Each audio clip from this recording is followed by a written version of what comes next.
Hi everyone. I thought I'd get on here. I want to talk about homeschool for a little bit. Ooh, my hair's sticking up everywhere. But I think okay. In the public school system, children learn according to the way the curriculum has been written. So every child has to learn at a certain pace. They have I'm trying to think of the word. It's structured. It's very structured. They have guidelines that they have to go by, that they have to meet each day, each week, each month, until the end of the year. They have the scope and sequence. Um, they have a set pattern, or it's not pattern. They have a set system of how they want everything done. They teach accordingly.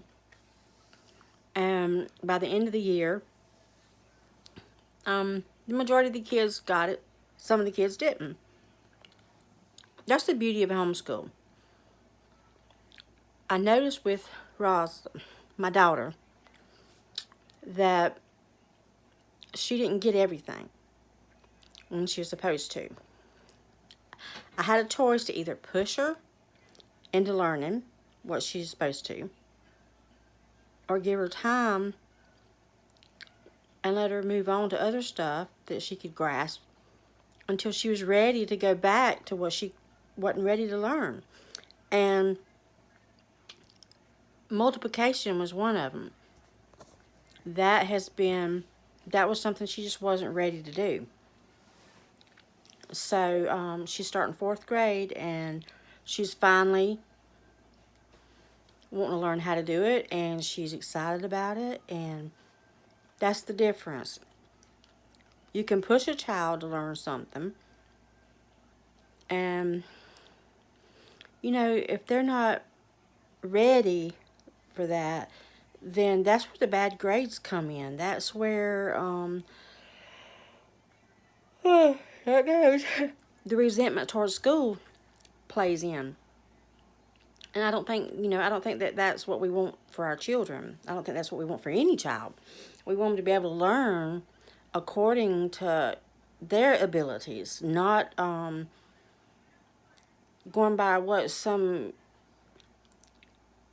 person said that, this is how a child should learn. This is what they need to learn in a certain year. It shouldn't be that way. So, lighten up. Don't push your child. Let them learn at their pace. I promise you, when it's all said and done, they'll learn everything that they need to learn when it comes time for them to graduate. It's just, you just have to give them, just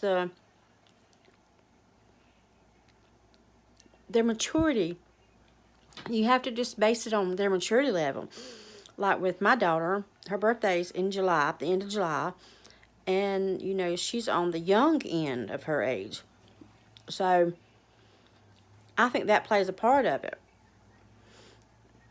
Her writing, the first year was horrible. Now it's gotten better, and it's, it was just she had to catch up. She had to grow into school, and that's really what it is. They grow into the where they need to be, because it's mental, their attention span is only but so much when they're young. And that was something else. The first few years she done schooling at home, we done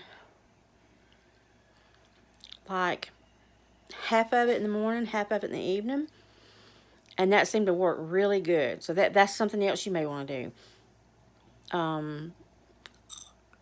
But I mean, it's trial and error. That's the beauty of homeschool. It's trial and error.